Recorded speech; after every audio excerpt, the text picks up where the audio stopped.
मनोज सिन्हा जी का दिल की गहराइयों से हम धन्यवाद करते हैं। और उन्होंने जो पीओजे के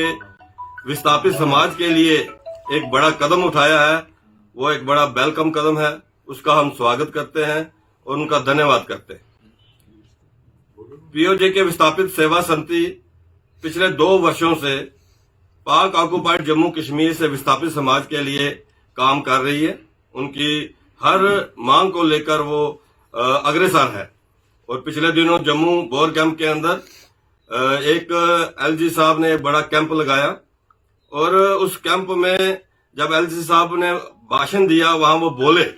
और उनमें उन्होंने जहां पर संबोधन में बड़ी बातें कही और उसमें 3-4 बातें, जिसमें जो शहीद हुए हैं पीओजे के लोग 1947 में, जो शहीद हजारों हजार हमारे नौजवान बुजुर्ग माताएं बहनें शहीद हुई हैं, और एक शहीदी स्मारक की उन्होंने अनाउंसमेंट की है। 40 कनाल जगह जो है वो आइडेंटिफाई कर दी गई है और उसमें म्यूजियम भी बनेगा, बड़ा हॉल बनेंगे, ऑडिटोरियम बनेगा, लाइट एंड साउंड सिस्टम से वहां पर वो उस समय की वो कहानी जो है, किस ढंग से वहां पर कत्लो गारत हुई, किस ढंग से विस्थापन हुआ, किस ढंग से वो लोग उजड़ कर आए, वो भी वो एक वहां पर बताया जाएगा। एक बड़ा कदम एलजी एडमिनिस्ट्रेशन का है। माननीय उपराज्यपाल एलजी साहब ने उस दिन और एक बड़ी बात कही कि लगभग 100 के करीब ऐसी कॉलोनीज हैं जिसमें पीओजे के विस्थापित समाज के लोग बैठे हैं, लेकिन वो रेगुलाइज नहीं है। उन्होंने कहा कि उन सब कॉलोनीज को अब सरकार जो है वो रेगुलाइज करेगी और उन सब कॉलोनीज को जो है उनके वहां पर बैठे हुए जो पीओजे के विस्थापित समाज के लोग हैं उनको प्रोप्राइटरी जो है वो राइट दिए जाएंगे। एक बड़ी बात उन्होंने और कही, उन्होंने कहा पाक ऑक्युपाइड जम्मू कश्मीर भारत का अटूट अंग है और पाकिस्तान के नाजायज कब्जे में है और आने वाले दिनों में भारत वापस पीओजे के जो है वो भारत में आएगा। पीओजे के जो है जिसमें चाहे मीरपुर है, चाहे कोटली है, चाहे मुजफ्फराबाद है, चाहे पुंछ का इलाका है, वो पाकिस्तान के नाजायज कब्जे में है। वो सारा इलाका भारत वापस लेगा। एक बड़ी बात जो है माननीय उपराज्यपाल जी ने कही। और उसके साथ साथ उन्होंने एक बात और कही, जो 5.5 लाख रुपया विस्थापित समाज के लोगों के लिए माननीय प्रधानमंत्री नरेंद्र भाई मोदी जी ने दिया था, वो योजना बंद हो चुकी थी, वो स्कीम बंद हो चुकी थी। लेकिन बड़े सारे परिवार ऐसे हैं जिनकी फाइलें कंप्लीट नहीं थी और उनको उसके कारण उनको वो 5.5 लाख रुपया नहीं मिला था। उन्होंने कहा कि उस योजना को हम दोबारा से लागू कर रहे हैं और उन सब परिवारों को जिनको अभी तक 5.5 लाख रुपया नहीं मिला है, उन सब परिवारों को 5.5 लाख रुपया मिलेगा। कल राजौरी डूंगी में भी जो है पीओजे के विस्थापित समाज के लोगों का एक बड़ा कैंप लग रहा है और जगह जगह जम्मू में लग रहा है, अखनूर में लग रहा है, लंबेड़ी में लग रहा है, पुंछ में लग रहा है। और कंसर्न डिप्टी कमिश्नर्स जो हैं उस कैंप में वो जा रहे हैं और जितने डिपार्टमेंट्स हैं, जो डिपार्टमेंट्स डायरेक्ट लोगों से जुड़े हुए हैं, चाहे उसमें सोशल वेलफेयर डिपार्टमेंट की हम बात करें, चाहे हम उसमें हार्टिकल्चर एग्रीकल्चर डिपार्टमेंट की बात करें, और उसके साथ साथ एक कैंप और ऐसा वो स्टॉल लगेगा जिसमें पीओजे के समाज के लोगों को कोई परेशानी है, डॉक्यूमेंट्स की कमी है, कोई इस किस्म की परेशानी है, एक रेवेन्यू की तरफ से भी वो कैंप कल लगेगा। पीओजे के विस्थापित समाज के लोगों से मैं आपके माध्यम से आज जरूर कहना चाहूंगा, चाहे वो हमारे लोग राजौरी से लेकर ठंडी कसी तक रहते हैं, इधर हम कह सकते हैं कोटरंका से लेकर डांगरी पोठा के रहते हैं, कल 11 बजे डाक बंगला कल 11 बजे डूंगी में जो है ससाल कोट के अंदर जो कैंप लग रहा है, हम सब जाकर उस कैंप का जो है वो लाभ उठाएं। एक बार फिर मैं माननीय उपराज्यपाल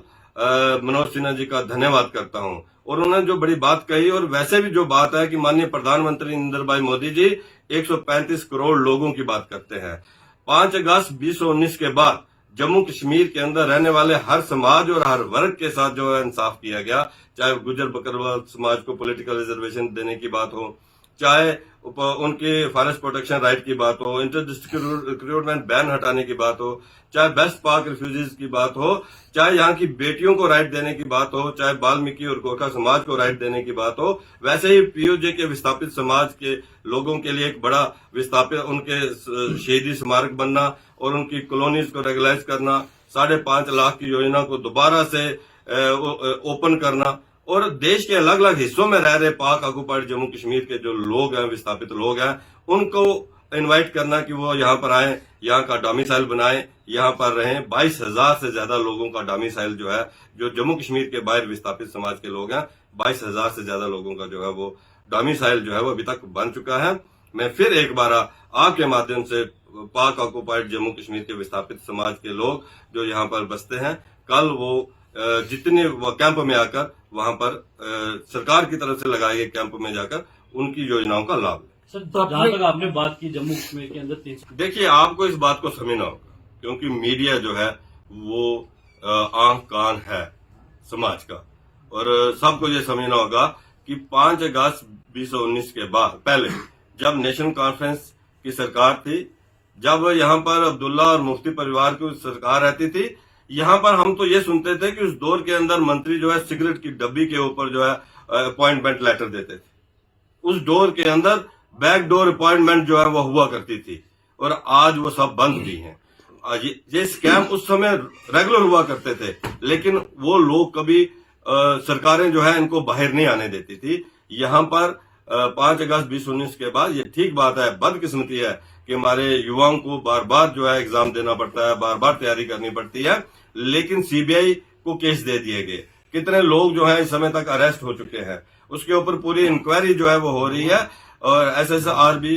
जो है उसकी तरफ से कोई स्कैम जो है, मैं ये कहूंगा कि कोई स्कैम जो है वो नहीं हुआ है, वो स्कैम को बाहर निकाल रहे हैं। ये सारी कंपनीज जो ब्लैक लिस्टेड कंपनी है, हम ये जरूर कहेंगे कि उन्होंने इस ब्लैक लिस्ट कंपनी को दोबारा से टेंडर नहीं देना चाहिए था। ये युवाओं के साथ खिलवाड़ है, ये नहीं होना चाहिए। सर डायरेक्ट देखिए, ये एक इस समय तो यहाँ पर डायरेक्ट बीजेपी की सरकार नहीं है, एक बात तो मैं ये कहूंगा। और दूसरी बड़ी बात जो है वो ये है कि भाई ब्यूरोक्रेसी के अंदर हम ये कहेंगे कि कौन ऑफिसर किस ढंग से क्या काम कर रहा है, उसके ऊपर भी हम कुछ नहीं कह सकते हैं। लेकिन ये तय है कि किसी भी ब्लैक लिस्टेड कंपनी को जो है वो इसमें नहीं आना चाहिए। जम्मू कश्मीर SSB जो है उनको देखना चाहिए कि कौन कौन सी कंपनी जो है ब्लैक लिस्टेड है, उनको एग्जाम के लिए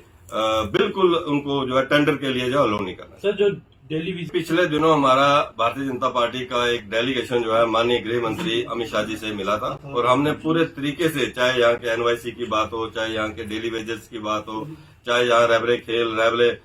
जंगलात के लोगों की बात हो, पूरे तरीके से हमने बात रखी है। मैं ये जरूर आपसे ये कहना चाहूंगा कि हमें इस बात को समझना होगा कि जिन लोगों ने उस समय डेली वेजर लगाए थे, उनको साल में 2 बार जो है वो तनख्वाह मिलती थी, एक बार दिवाली पे, एक बार ईद के ऊपर, और आज हर महीने उनके अकाउंट में 9-9 हजार रुपया आ रहा है। ये भारतीय जनता पार्टी के दौर के अंदर उनके साथ एक बड़ा इंसाफ जो हुआ है, ये ठीक बात है कि उनके साथ पूरा इंसाफ होना चाहिए। एक 1 टाइम पॉलिसी जो है वो बननी चाहिए कि किस ढंग से उन लोगों को जो है, ये ठीक है कि उनके साथ एक पॉलिटिकल ब्लैकमेलिंग उस समय के नेशनल कॉन्फ्रेंस कांग्रेस के लेजिस्लेटरों ने की, कि फाइनेंशियल इम्प्लीकेशन को ना देखते हुए कि उनको तनख्वाह कहां से मिलेगी, उनको हम कल पक्का कैसे करेंगे, कहीं फाइनेंस डिपार्टमेंट में कोई अप्रूवल नहीं था और वो लोग लगाते रहे। लेकिन वो हमारे लोग हैं, हमारे परिवारों से लोग हैं, हमारे परिवारों के लोग ही रैबरे खेल में है, हमारे परिवारों के लोग ही रैबरे जंगलात में है, हमारे ही परिवारों के लोग जो है डेली वेजर है। हम पूरी तरीके से उनका ध्यान रखे हुए हैं, आने वाले दिनों के अंदर